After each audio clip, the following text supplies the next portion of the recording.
Hello students, good morning. इसके पहले वाले वीडियो में हम आप लोगों को प्लेन मिरर डिस्कस किए हुए हैं। Now today spherical mirrors. Spherical mirrors जानने से पहले बच्चों देख लो, मान लीजिए आपके पास कोई स्फेयर दिया हुआ है। Suppose this sphere, you have given this sphere. तो इस स्फेयर का अपना एक सेंटर होगा और अपना एक रेडियस होगा। ये स्फेयर है तो इसका अपना एक सेंटर होगा और इसका एक रेडियस होगा। और इस स्फेयर का यदि हम कुछ पार्ट को, केवल कुछ पार्ट को ही हम ले लें और एक पार्ट को सिल्वर कर दें, एक पार्ट को ये सिल्वर कर दें, तो हमारा जो ये स्ट्रक्चर हुआ इसी को हम बोलते हैं मिरर, स्फेरिकल मिरर बोलेंगे। और इसमें दो सरफेस हो गया, एक सरफेस ये रिफ्लेक्टिंग सरफेस और जो दूसरा सरफेस है वो सिल्वर्स को हमने, उस सरफेस को हमने सिल्वर्ड कर दिया है। तो यहाँ पर हम लिख सकते हैं स्फेरिकल मिरर क्या है। Spherical mirror is a part of hollow sphere. ये जो हमारा हॉलो स्फेयर था उसी का एक पार्ट होता है। ये हॉलो स्फेयर है, उसी हॉलो स्फेयर का एक पार्ट होता है। एक पार्ट हमने ले लिया, एक पार्ट ले लिया जिसका एक सरफेस क्या होता है, सिल्वर्ड होता है। एक सरफेस सिल्वर्ड हो गया और एक सरफेस रिफ्लेक्टिंग होता है। एक सरफेस जैसे ये इस केस में एक सरफेस रिफ्लेक्टिंग है और दूसरा क्या है, सिल्वर्ड है। तो उसी बात को लिखे हैं, what is spherical surface. Spherical surface is a part of a hollow sphere whose one side is reflecting, एक साइड ये रिफ्लेक्टिंग हो गया अंदर वाला, and other side is silvered. अब देखो ये दो तरह का होता है spherical, types of spherical surface. Types of spherical surface. Spherical surface कितने तरह के होते हैं? स्फेरिकल सरफेस दो तरह के होते हैं। एक को बोलते हैं हम concave spherical surface. Concave spherical surface किसको बोलेंगे बच्चों? फिर उसी फिगर को हम बना रहे हैं। Suppose this spherical, this is hollow sphere. हमने इसका एक पार्ट ले लिया, एक पार्ट हमने ले लिया और एक पार्ट को हम सिल्वर्ड कर दिए, एक पार्ट को हमने सिल्वर्ड कर दिया। तो दूसरा सरफेस क्या हुआ? दूसरा सरफेस क्या हुआ? रिफ्लेक्टिंग हो गया। तो ये कनकेव स्फेरिकल सरफेस मिरर किसको बोलेंगे? Concave spherical mirror. ये spherical mirror whose reflecting surface is towards the centre. ये जो रिफ्लेक्टिंग सरफेस है ये मिरर के सेंटर की ओर है, तो इसको हम बोलेंगे क्या? Concave spherical surface. सिमिलरली इसको आप नोट कर लेंगे वीडियो पॉज करके। सिमिलरली दूसरा second, convex spherical surface. What is convex spherical surface? ये spherical surface whose reflecting surface is away from the centre. Is हम यहाँ पर लिख देते हैं away, away from the centre of the sphere of which the mirror forms a part. अब away करने के लिए हम क्या बोलते हैं बच्चों? वही फिगर है, फिर उसका हमने एक पार्ट ले लिया उस स्फेयर मिरर का। अब इसमें रिफ्लेक्टिंग सरफेस कौन होगा? या जो आप लिए हुए थे, स्फेयर लिए हुए थे, इसको आप ऐसे ले सकते हैं, आप इधर से मिटा दें,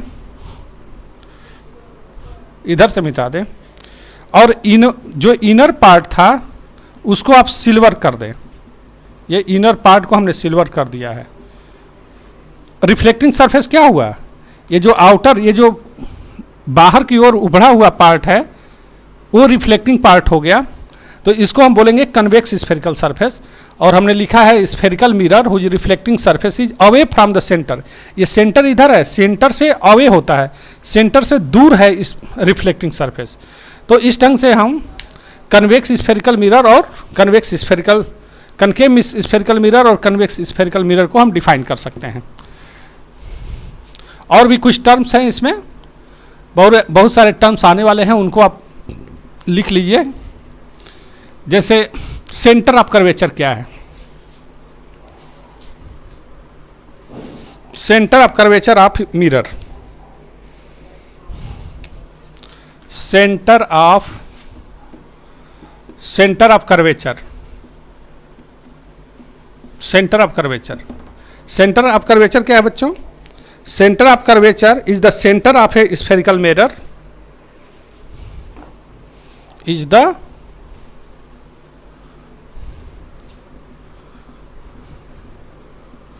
ये आप लिख सकते हैं, is the centre of the sphere of which mirror forms a part.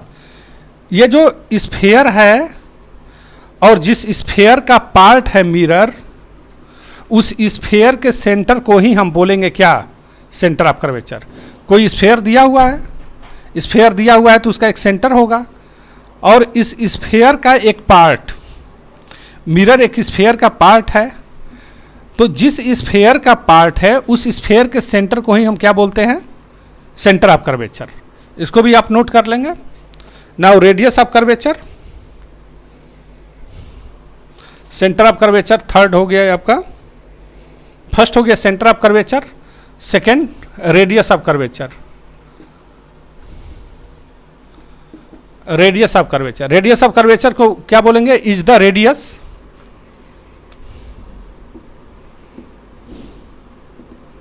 Is the radius of the sphere of which the mirror forms a part. ऐसा आपको स्फेयर, इस स्फेयर से हमारा एक मिरर बना हुआ है, उस स्फेयर का जो रेडियस होगा, उस स्फेयर का जो रेडियस होगा उसी को हम बोलते हैं रेडियस ऑफ कर्वेचर। तो ये बात आप लोगों को समझ में आ गया कि रेडियस ऑफ कर्वेचर क्या है, सेंटर ऑफ कर्वेचर क्या है। Pole, what is pole? तो the centre of the mirror is known as pole या वर्टेक्स ऑफ द मिरर। आप नोट कर सकते हैं पोल किसको बोलते हैं, पोल और वर्टेक्स। थर्ड, पोल क्या कहलाता है या वर्टेक्स किसको बोलेंगे, या वर्टेक्स किसको बोलेंगे? पोल किसको बोलेंगे बच्चों? आप लिख सकते हैं द मिडिल पॉइंट या centre of spherical mirror, the middle point और centre of the spherical mirror, center of the spherical mirror, center of the spherical mirror is called pole या vertex of the mirror। तो ये आप लिख लीजिए।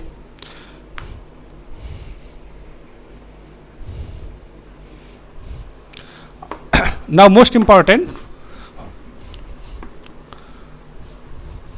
What is principal axis? Principal axis किसको बोलते हैं? Principal axis. देखो मान लो कोई हमारे पास मिरर दिया हुआ है, हमारे पास एक मिरर दे दिया है, इस मिरर के सेंटर और पोल को जो लाइन ज्वाइन करती है, this is known as principal axis. तो प्रिंसिपल एक्सिस किसको बोलेंगे? The line joining the center of curvature and pole of the mirror is called principal axis। इसको आप लिख सकते हैं। Now next, principal focus। Focus किसको बोलते हैं? Focus, principal focus.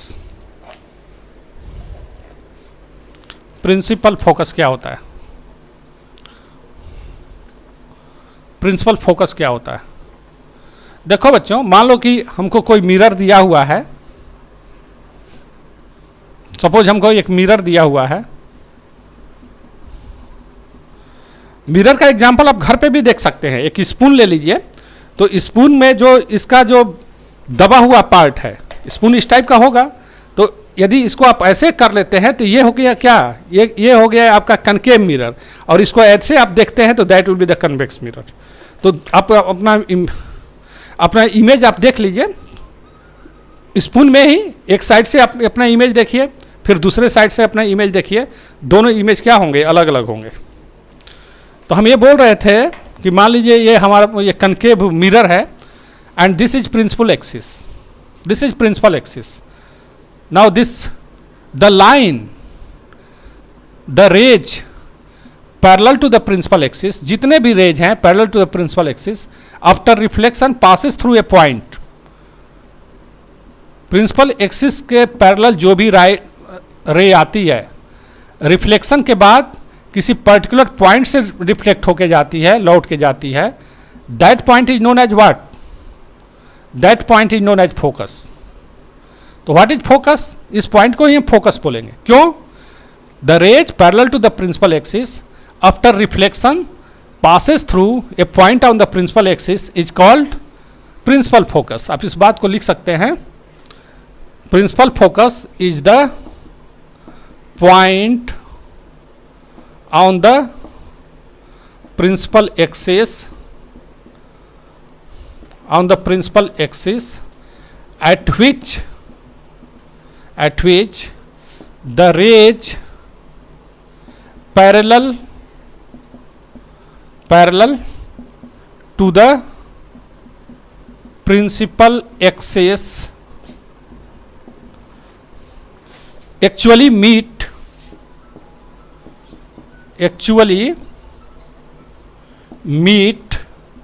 या or appears to diverge, or appears to diverge from the point, appear to diverge from the point after reflection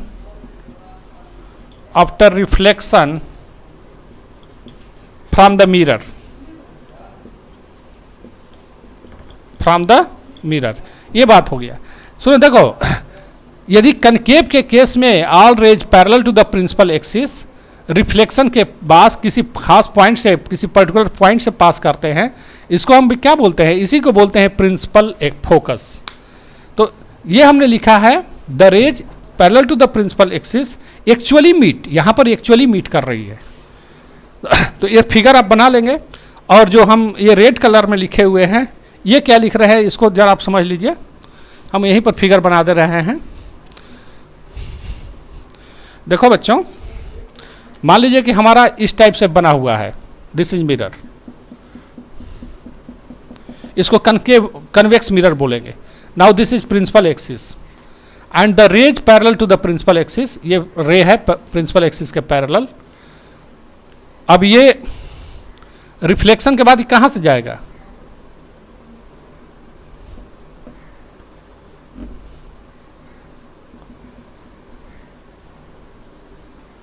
ये देखिए, ये what is this, this is normal, ये हमने normal लिया हुआ है, ये हमने नॉर्मल ड्रॉ किया हुआ है। दिस इज इंसिडेंट रे, this is point of incidence, वहां पर हमने नॉर्मल ड्रॉ किया है। तो नॉर्मल कहां से पास होगा बच्चों, ये सी से पास करेगा।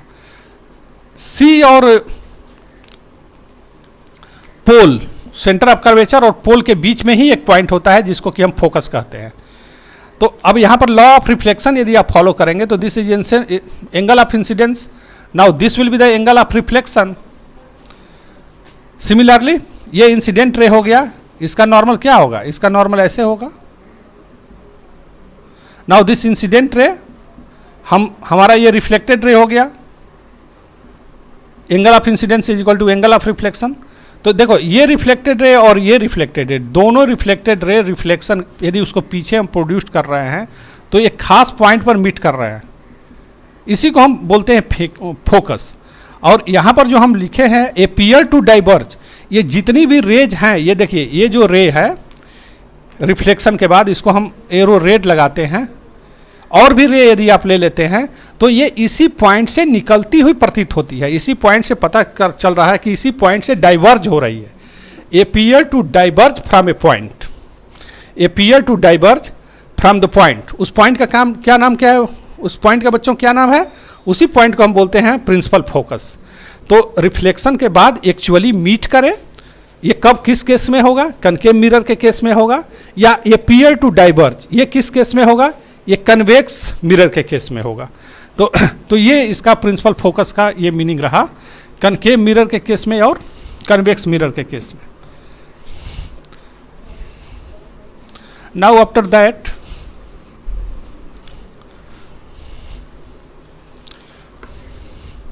after that you should know that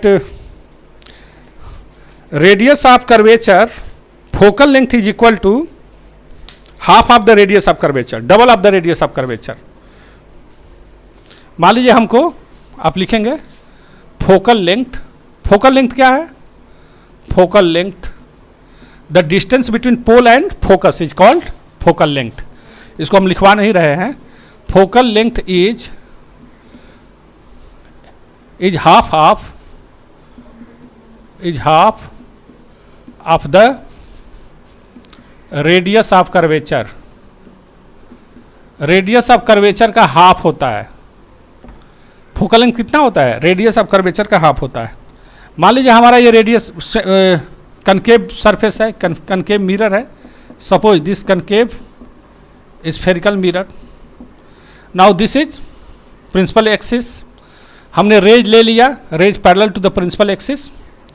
now this is incident ray. आप नॉर्मल लेंगे, normal at the point of incidence. हमने नॉर्मल ड्रॉ कर लिया. नॉर्मल कहाँ से पास करेंगे बच्चों? सी से. और यहीं पर आप लॉ ऑफ रिफ्लेक्शन यदि अलाउ कर दें तो now this angle of incidence is equal to angle of reflection. This angle of incidence मान लीजिए आई, तो ये एंगल ऑफ रिफ्लेक्शन भी आई होगा. आप ट्रेंगल का नाम रख दीजिए, इसको एम हम बोलते हैं. इस पॉइंट को आप एम कह दीजिए, इस पॉइंट को आप पी कह दीजिए, ये सी. और प्रिंसिपल एक्सिस के जो पैरेलल रे होती है रिफ्लेक्शन के बाद जिस पॉइंट पर पास करती है उसको हम एफ बोलते हैं. Now after that you can write what? Since this line and this line are parallel, this line and this line are parallel, what is this angle? This angle is 2i, then this will be also 2i. क्यों? Alternate angle. Now in triangle CFM, in triangle CFM, exterior angle is equal to sum of इस point, इसको आप x मान लीजिए. Exterior angle in triangle CFM, the exterior angle is sum of two opposite interior angles. यदि आप पढ़े हुए हैं इस चीज को तो एक्सटेरियर एंगल क्या है हमारा? 2i है. Exterior angle is 2i. Interior angle is equal to x plus i. तो this implies x is equal to i. तो ये एंगल i हुआ तो ये भी i हो गया. तो देयरफॉर इन ट्रायंगल CFP चूंकि दोनों एंगल सेम है तो उनके अपोजिट साइड भी सेम होंगे. Hence in triangle CFM CF is equal to what? FM. ये हम लिख सकते हैं. ये CF और FM बराबर होगा. क्यों? क्योंकि किसी ट्रेंगल में यदि साइड इक्वल है, सेम है, तो सॉरी एंगल सेम है तो उसका अपोजिट साइड भी सेम होता है, इसलिए. Now if M is close to P, आप नोट कर लीजिए. If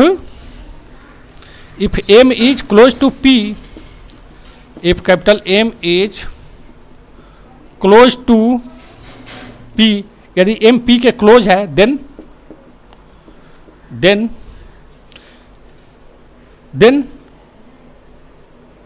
CP is equal to CF. Then हम ये लिख सकते हैं, देन आपका MF या FM, FM के जगह पर हम FP लिख सकते हैं. यदि M धीरे धीरे बढ़ते बढ़ते P के जगह पर आ जाए तो हमारा MF और FM और FP इक्वल होंगे. Hence CP is equal to CF plus FP. But FP के जगह पर आप क्या लिखेंगे? FP के जगह पर आप FM लिखेंगे. CP is equal to CF plus FP के जगह पर FM लिखेंगे. CF के जगह पर FM लिखेंगे. तो CP इज इक्वल टू, ये हमारा CF और FM इक्वल है. FM is equal to CF from 1. तो हम इसको एफ एम के जगह पर सी एफ लिखेंगे तो this C F plus C F कहाँ से, फ्रॉम वन, फ्रॉम वन ऐसा आप लिख सकते हैं। Hence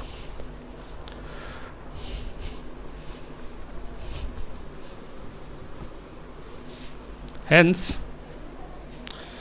Cp is equal to,